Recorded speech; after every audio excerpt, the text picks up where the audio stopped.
Sebuah mesin Amerika melahap bensin seperti dinosaurus yang lapar dan, meskipun demikian, memimpin daftar penjualan global.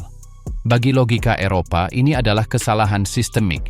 Bagi seorang pengemudi di Texas, ini adalah alat kekuasaan yang sangat diperlukan. Sementara separuh dunia terobsesi dengan setiap tetes bahan bakar, separuh lainnya merayakan deru sebuah VE8 berkapasitas 15 liter per 100 km. Ini bukan hanya kurangnya efisiensi. Ini adalah filosofi kekuatan kasar yang tidak dapat disaingi oleh teknik modern. Hari ini kita menguraikan 14 alasan dari paradoks ini. Mari kita mulai. Alasan 14. Mesin besar, tradisional, dan kultural. Kita mulai dengan alasan nomor 14, dan ini sangat mendasar untuk memahami segalanya. Di Amerika, filosofi mesin besar, baik itu V8 atau V6, adalah tradisi kultural yang berakar pada puluhan tahun sejarah otomotif. Kita berbicara tentang tenaga murni, torsi instan, dan respons akselerator yang membuat Anda menempel di kursi. Sementara Eropa merangkul 4 silinder turbo kecil dan efisien, orang Amerika lebih memilih perpindahan mesin yang nyata. Mereka tidak menginginkan trik teknologi, mereka menginginkan kapasitas mesin. VE8 berkapasitas 5 liter, 6 liter, hingga 7 liter adalah hal yang sepenuhnya normal di pasar Amerika. Mesin atmosferik yang menyalurkan tenaga secara linear dan dapat diprediksi. Tanpa jeda turbo, tanpa teknologi rumit yang gagal pada 80.000 km. Cukup injak pedal gas dan Anda langsung merasakan seluruh kekuatannya. Budaya hot rods, muscle cars, dan NASCAR berakar di dalam DNA otomotif Amerika. Mesin besar bukanlah kemewahan atau keinginan semata. Itu adalah simbol kebebasan dan kekuatan. Konsumsi bahan bakar hanyalah harga yang Anda bayar untuk pengalaman tersebut dan orang Amerika bersedia membayarnya.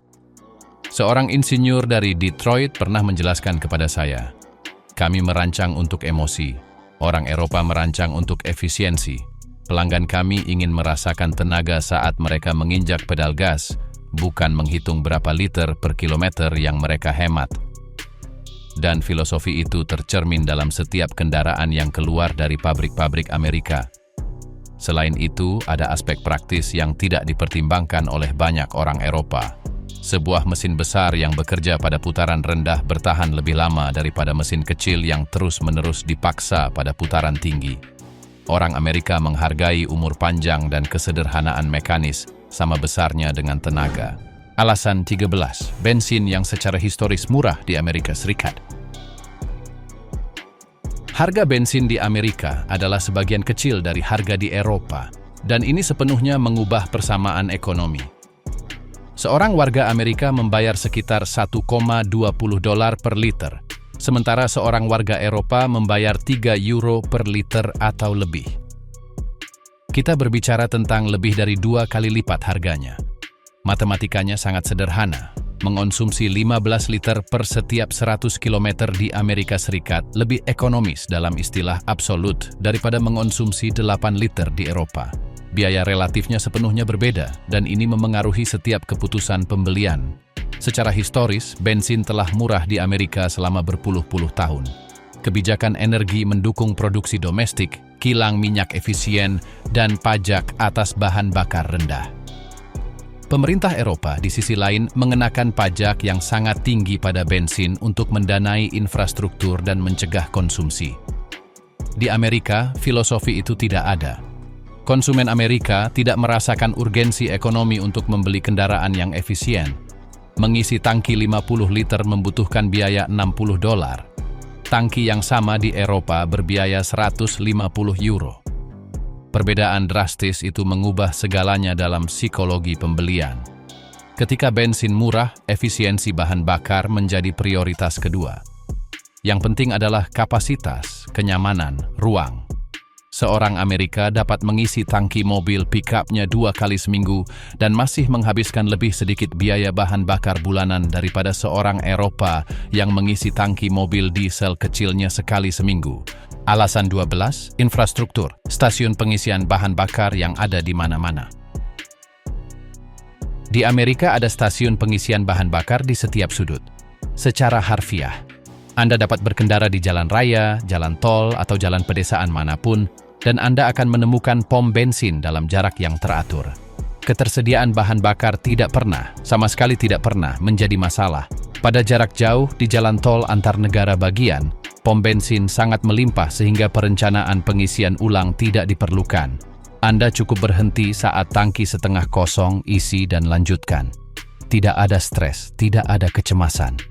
Kecemasan akan jarak tempuh yang menghantui pengemudi Eropa sama sekali tidak ada di Amerika.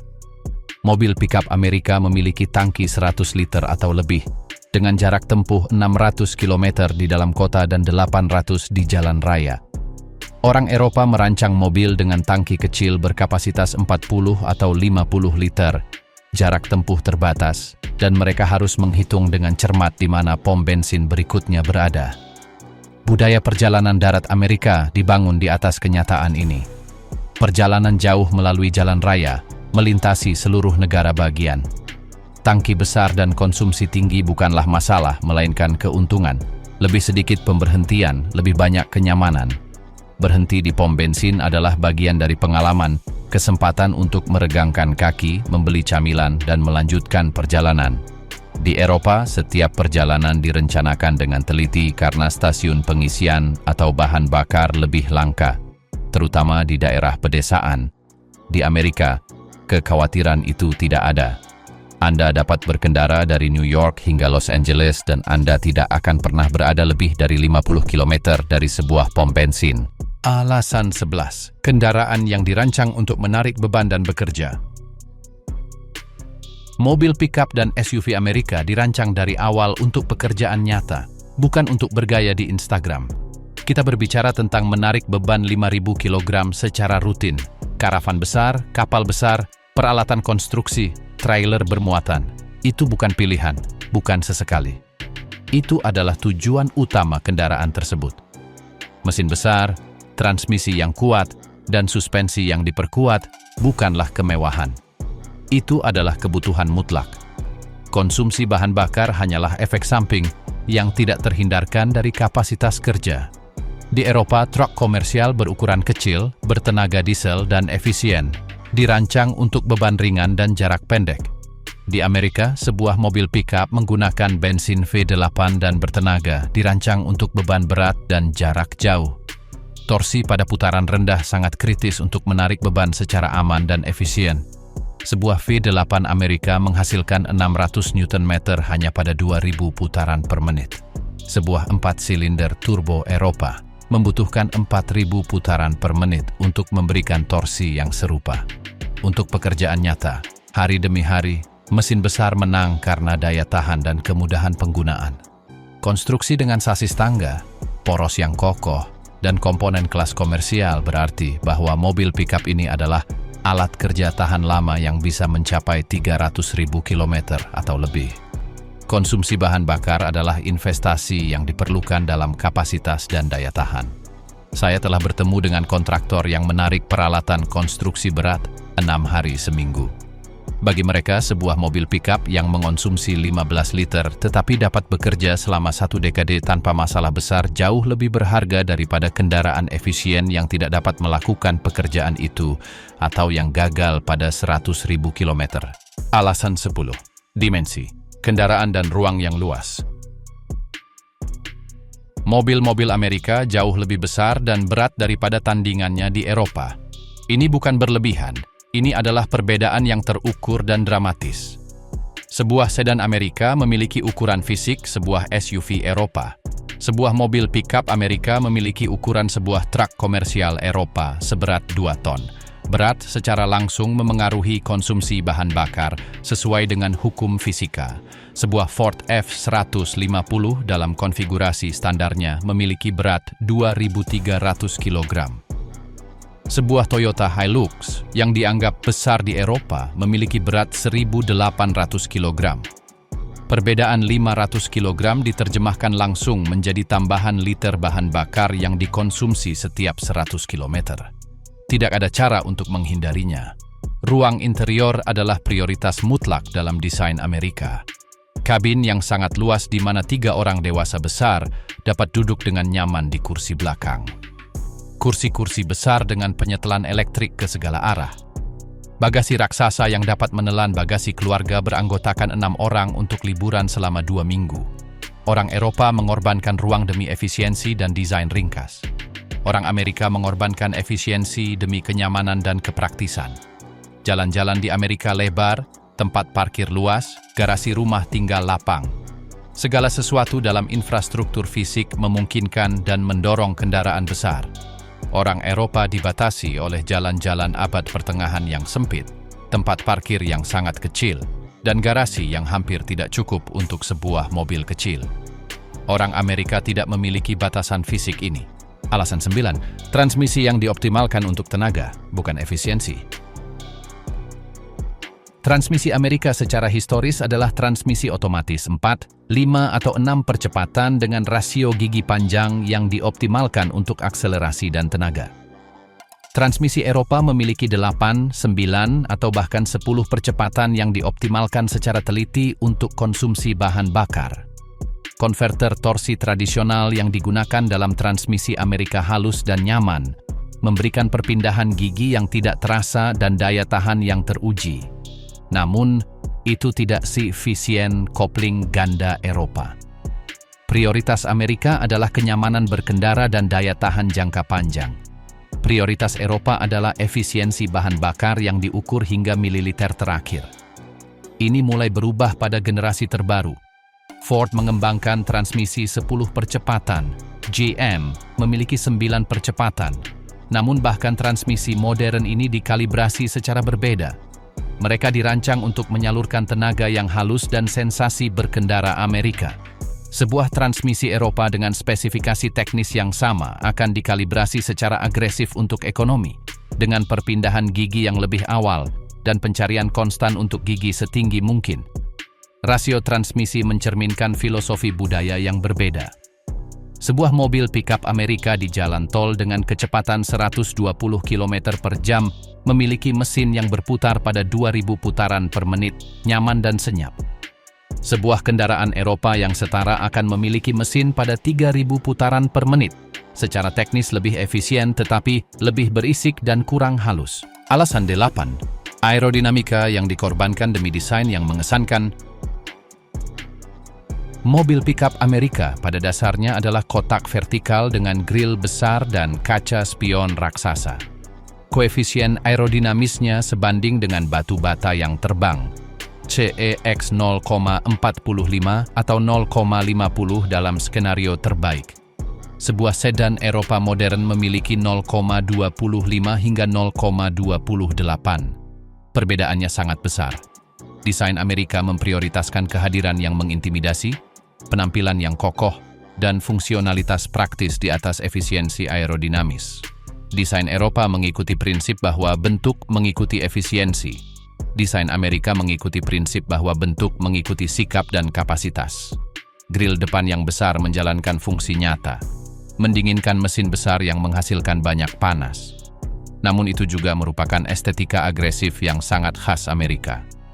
Kaca spion samping seukuran piring diperlukan untuk melihat trailer, tetapi merusak aerodinamika sepenuhnya. Bak terbuka mobil pickup secara harfiah adalah mimpi buruk aerodinamis terburuk yang mungkin terjadi, menangkap udara dan menciptakan turbulensi masif. Setiap produsen tahu persis berapa biaya dari aerodinamika yang buruk ini.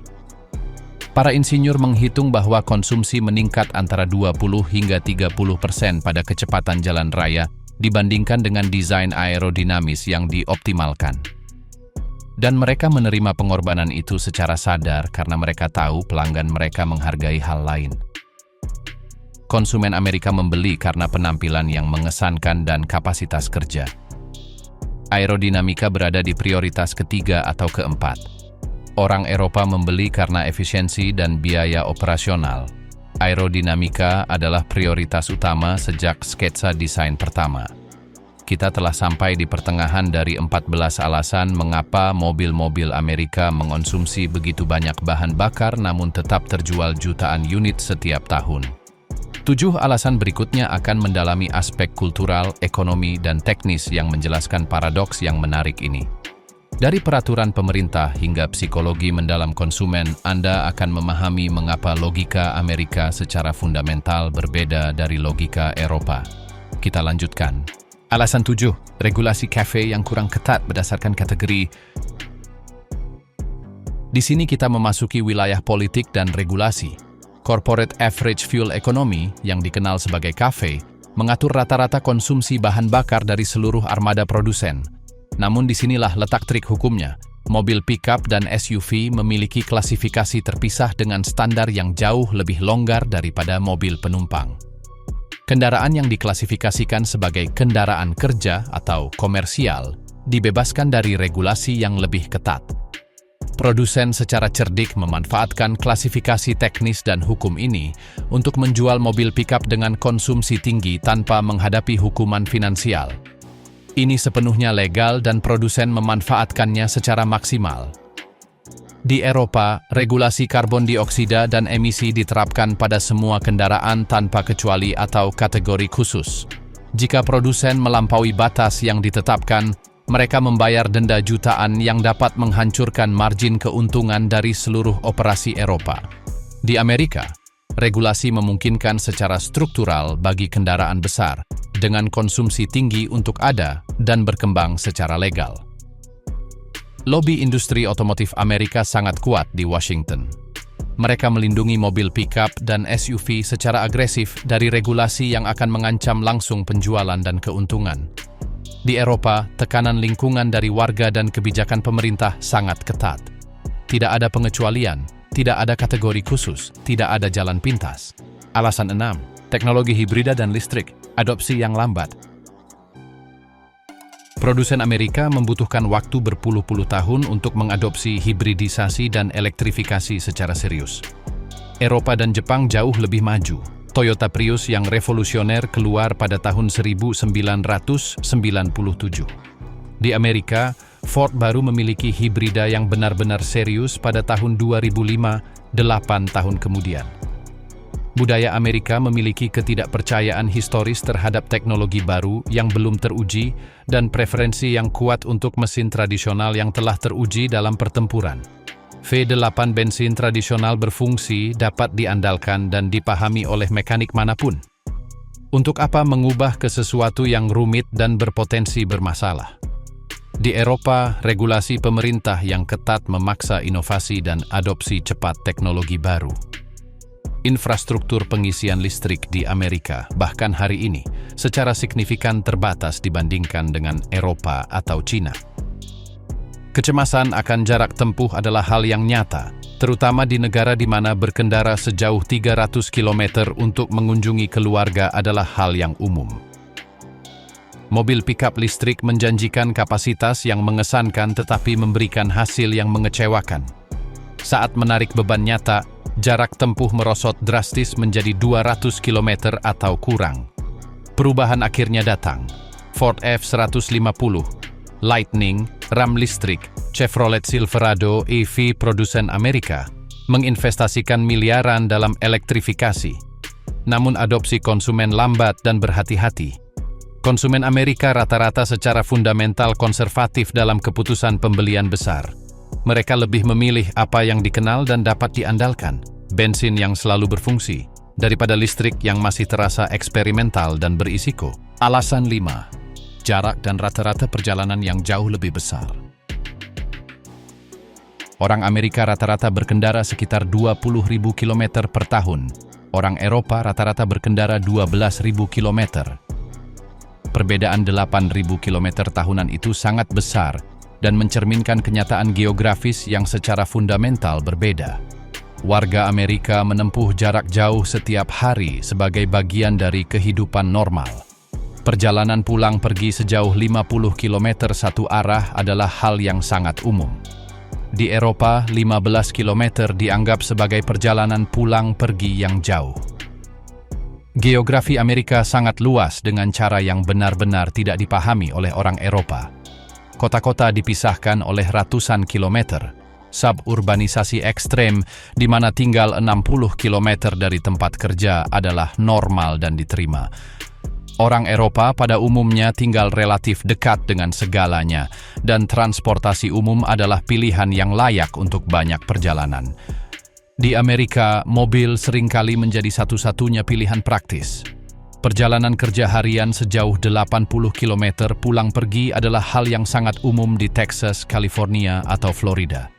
Bagi seorang Eropa, itu adalah kegilaan yang tidak berkelanjutan. Bagi seorang Amerika, itu hanyalah kenyataan sehari-hari. Ketika Anda menempuh jarak tersebut setiap hari, efisiensi bahan bakar absolut kurang penting dibandingkan kenyamanan, ruang, dan keandalan. Mentalitas Amerika menghargai waktu sebagai sumber daya yang paling berharga. Kenyamanan perjalanan, memiliki ruang, dapat mendengarkan musik di sistem suara premium, lebih penting daripada menghemat 3 liter bahan bakar. Mentalitas Eropa mengakui bahwa ruang terbatas, sumber daya berhingga, setiap liter yang dihemat itu penting. Mentalitas Amerika beroperasi dari mentalitas kelimpahan. Ruang secara efektif tidak terbatas, konsumsi adalah hal yang relatif dan dapat diterima. Alasan 4, budaya individualisme, kendaraan sebagai ekspresi pribadi. Di Amerika, mobil bukan sekadar transportasi. Ini adalah perpanjangan fundamental dari kepribadian Anda.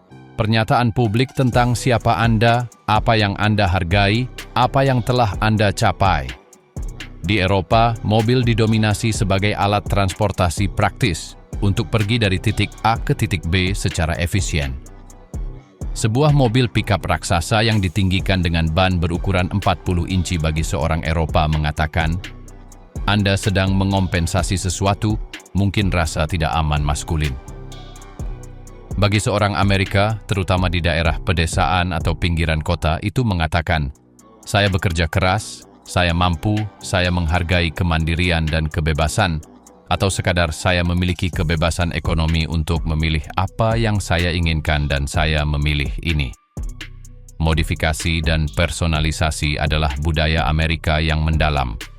Lift kits yang meninggikan suspensi, ban besar, knalpot aftermarket yang berisik, pembungkus vinil, aksesori tanpa batas. Konsumsi bahan bakar meningkat dengan setiap modifikasi, tetapi pemiliknya benar-benar bangga dengan hasilnya. Di Eropa, memodifikasi mobil secara signifikan adalah hal langka, diatur dengan ketat dan ilegal dalam banyak kasus tanpa persetujuan yang rumit. Kendaraan adalah simbol kesuksesan yang terlihat dalam budaya Amerika. Rumah besar, mobil besar, mungkin perahu besar juga. Di Eropa, simbol kesuksesan yang canggih seringkali adalah mobil yang efisien dan kecil seperti Mini Cooper Premium atau sebuah Tesla yang menunjukkan kesadaran lingkungan dan kesuksesan ekonomi secara bersamaan. Alasan 3, pasar bekas mempertahankan nilai pada mobil pickup dan SUV. Sebuah mobil pickup Amerika mempertahankan nilai jual kembalinya lebih baik daripada praktis jenis kendaraan lain manapun di pasar. Sebuah Ford F-150 berusia 5 tahun biasanya mempertahankan sekitar 60% dari nilai aslinya. Sebuah sedan Eropa yang setara mungkin mempertahankan 40% jika beruntung. Perbedaan 20 poin persentase itu secara ekonomi sangat besar. Permintaan yang konstan dan kuat untuk mobil pickup bekas datang dari berbagai segmen. Pekerja konstruksi yang membutuhkan alat yang andal, petani dan peternak yang membutuhkan kapasitas kerja, penggemar luar ruangan yang menghargai kapasitas off-road. Semua membeli mobil pickup bekas khusus untuk bekerja. Konsumsi bahan bakar adalah pertimbangan sekunder. Kapasitas, daya tahan, dan keandalan adalah faktor utama keputusan.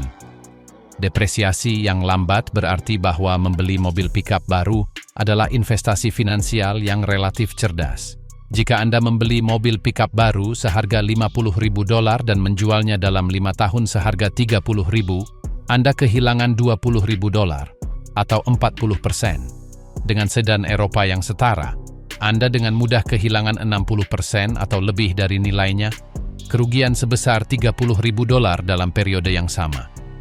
Pasar penjualan kembali yang kuat menjaga harga tetap tinggi bahkan untuk kendaraan dengan jarak tempuh tinggi. Dan ini melanggengkan siklus kebajikan pembelian mobil pickup baru dan bekas. Konsumsi bahan bakar bukanlah faktor keputusan yang signifikan pada saat pembelian karena nilai jual kembali mengompensasi biaya bahan bakar tambahan selama kepemilikan.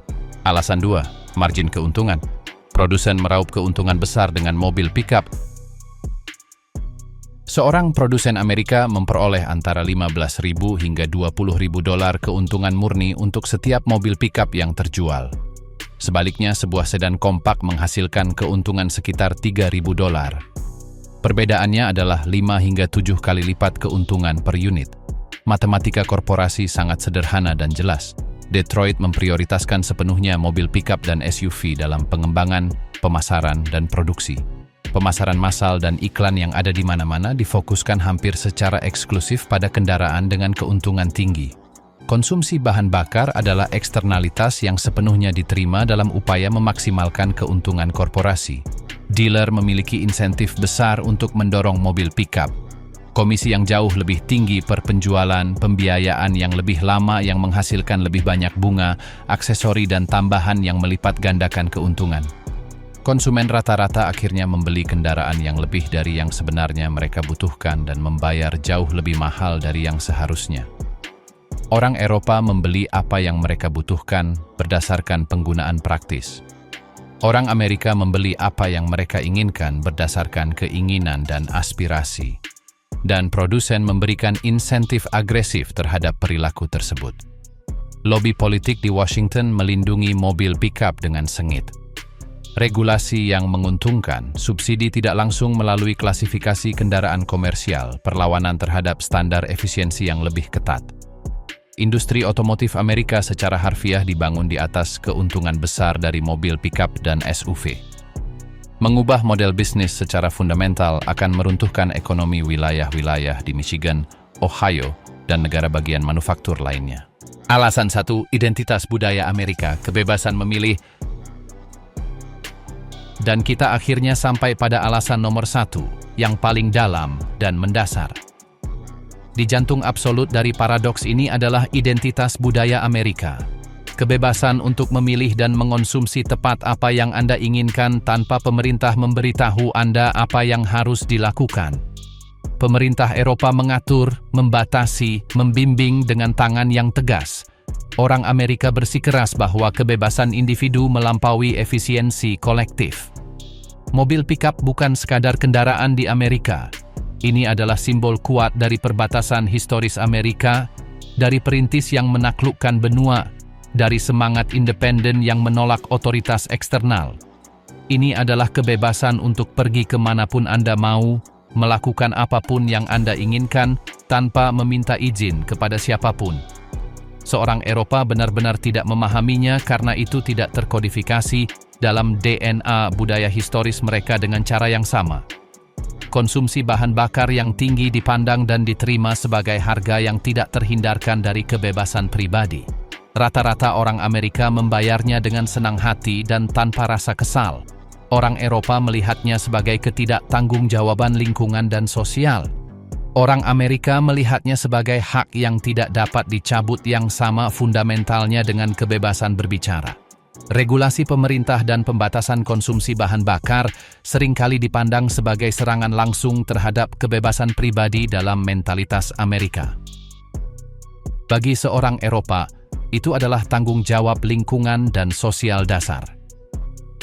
Bagi banyak orang Amerika, itu adalah intrusi pemerintah yang tidak dapat diterima dalam keputusan yang seharusnya sepenuhnya bersifat pribadi. Mentalitas kelimpahan versus kelangkaan sangat fundamental di sini. Amerika secara historis memiliki sumber daya alam yang melimpah, ruang geografis yang secara efektif tidak terbatas, bensin murah yang berasal dari produksi domestik massal. Eropa memiliki sumber daya yang terbatas, ruang fisik yang langka, ketergantungan pada energi impor yang mahal. Mentalitas Eropa tentang konservasi dan efisiensi versus mentalitas Amerika tentang konsumsi dan kelimpahan. Benturan budaya ini tidak terhindarkan dan mendalam. Alasan nomor 1 ini menjelaskan mengapa semua argumen logis tentang efisiensi, biaya, dan lingkungan seringkali tidak mengubah perilaku pembelian. Ini bukan keputusan yang murni rasional dan ekonomi. Ini adalah keputusan yang sangat emosional dan kultural yang terhubung dengan identitas pribadi dan nilai-nilai fundamental.